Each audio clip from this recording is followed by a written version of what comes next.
അയ്യപ്പസ്വാമിയുടെ പൂങ്കാവനത്തെ പറ്റിയാണ് സംസാരിക്കുന്നത്. ശബരിമലയെ സംബന്ധിച്ചിടത്തോളം അയ്യപ്പസ്വാമിയുടെ പൂങ്കാവനത്തിന് വളരെയധികം പ്രാധാന്യമാണ്.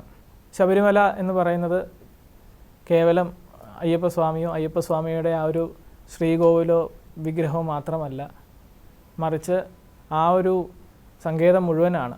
ആ ഒരു പൂങ്കാവനവും ആ ചുറ്റുമുള്ള മലകളും കാര്യങ്ങളും എല്ലാം കൂടി ചേരുമ്പോഴാണ് ശബരിമല എന്ന് പറയുന്നത് പൂർണ്ണമാകുന്നത്, അല്ലെങ്കിൽ ആ ഒരു തീർത്ഥാടനം പൂർണ്ണമാകുന്നത്.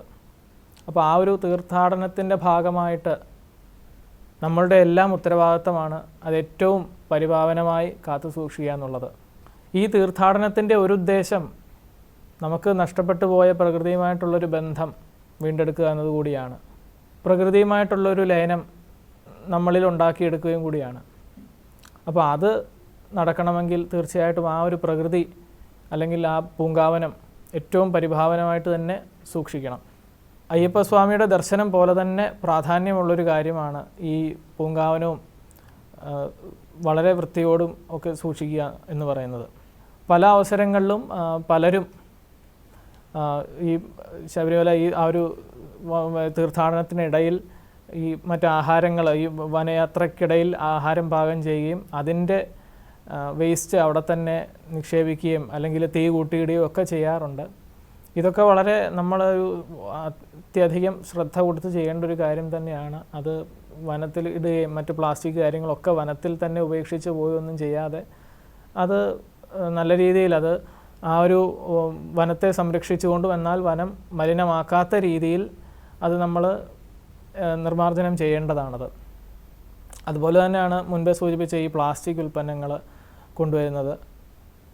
സ്വാഭാവികമായിട്ടും ഇരുമുടിക്കെട്ടിൽ പ്ലാസ്റ്റിക്കിൻ്റെ ആവശ്യം 100% വരുന്നതേയില്ല. അതുകൊണ്ട് പിന്നെ വരുന്നതും ഈ യാത്രക്കിടയിലുള്ള പ്ലാസ്റ്റിക് ബോട്ടിലും കാര്യങ്ങളൊക്കെയാണ്. ഇത്തരം പ്ലാസ്റ്റിക് ഉൽപ്പന്നങ്ങളും അല്ലെങ്കിൽ ഇത്തരം ദോഷകരമായിട്ടുള്ള സാധനങ്ങൾ നമുക്ക് കൊണ്ടുവരേണ്ട ഒരു അവസ്ഥ വന്നാൽ കൂടെ അത് അവിടെ ഉപേക്ഷിക്കാതെ തിരിച്ച് നമ്മൾ കൊണ്ടുപോവുകയാണ് ചെയ്യേണ്ടത്. പലരും ഇതിലൊരു ഒഴിഞ്ഞ സ്ഥലം നോക്കി അതൊരു ഡംപിങ് സ്പേസ് ആയിട്ട് കാണാറുണ്ട്.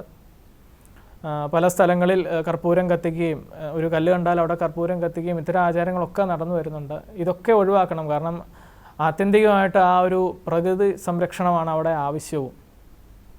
അയ്യപ്പസ്വാമിയെ സംബന്ധിച്ചിടത്തോളം ഒരു വലിയ ഒരു ക്ഷേത്ര സങ്കേതമോ ആർഭാടത്തിനോ അല്ല പ്രാധാന്യം, മറിച്ച് എത്രത്തോളം പ്രകൃതിയുമായി അടുത്ത് ആ ക്ഷേത്രത്തിന് ഇരിക്കാൻ സാധിക്കുന്നു അത്രത്തോളമാണ് ആ ക്ഷേത്രത്തിൻ്റെ അഭിവൃദ്ധിയും.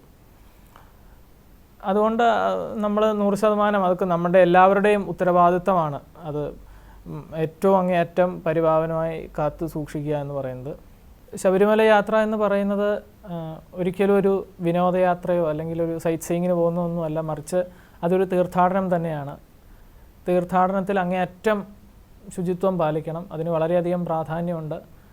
മാത്രവുമല്ല മറ്റൊന്നിനെയും ചുറ്റുമുള്ളതിനെയും ഒന്നും ദ്രോഹിക്കാതെ വളരെ ഒരു അഹിംസ എന്നുള്ളൊരു ഭാവം എല്ലാ അർത്ഥത്തിലും ഉൾക്കൊണ്ട് തന്നെ വേണം ഈ യാത്ര ഉടനീളം നമ്മൾ സഞ്ചരിക്കുവാൻ.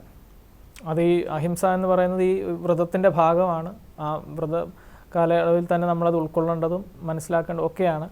അപ്പം തീർച്ചയായിട്ടും അപ്പം ശബരിമലയിൽ വരുമ്പോഴും പല ആൾക്കാരെയും ഈ നമ്മൾ കാണുന്ന ഭക്തരെ കൂടാതെ ശബരിമലയെ സംബന്ധിച്ചിടത്തോളം പല മരങ്ങളും മൃഗങ്ങളും കാര്യങ്ങളും ഒക്കെ ഉണ്ട്. ഇതിനെ ഒന്നും തന്നെ ദ്രോഹിക്കാതെ, കാരണം ശബരിമല എന്ന് പറയുന്നത് ഇവർക്കൊക്കെ ഉള്ളതാണ്, നമ്മളെപ്പോലെ തന്നെ ഇവർക്കുമൊക്കെ അവകാശമുള്ളതാണ്. ഒരു പക്ഷേ ഇവരൊക്കെ ആയിരിക്കാം ആ ദേവനുമായിട്ട് കൂടുതൽ അടുത്തും നിൽക്കുന്നത്. അപ്പോൾ അതുകൊണ്ട് തന്നെ ഒന്നിനും തന്നെ ദ്രോഹം വരുത്താതെ വളരെ ഒരു അഹിംസ എന്നുള്ളത് അങ്ങേയറ്റം ഉൾക്കൊണ്ട്, അഹിംസ എന്ന് പറയുന്നത് ഒരു അർത്ഥത്തിലും ദ്രോഹിക്കാതിരിക്കുക, വാക്കുകൊണ്ടും മനസ്സുകൊണ്ടും പ്രവൃത്തി കൊണ്ടും തന്നെ ഒന്നിനോടും തന്നെ ഒരു ദ്രോഹം കാണിക്കാതെ സമഭാവനയോടുകൂടി ദർശനം നടത്തി അങ്ങേയറ്റം ശുചിത്വം അങ്ങോളം ഇങ്ങോളം എല്ലായിടത്തും പാലിച്ചുകൊണ്ട് വേണം ഈ ശബരിമല തീർത്ഥാടനം പൂർത്തിയാക്കാൻ.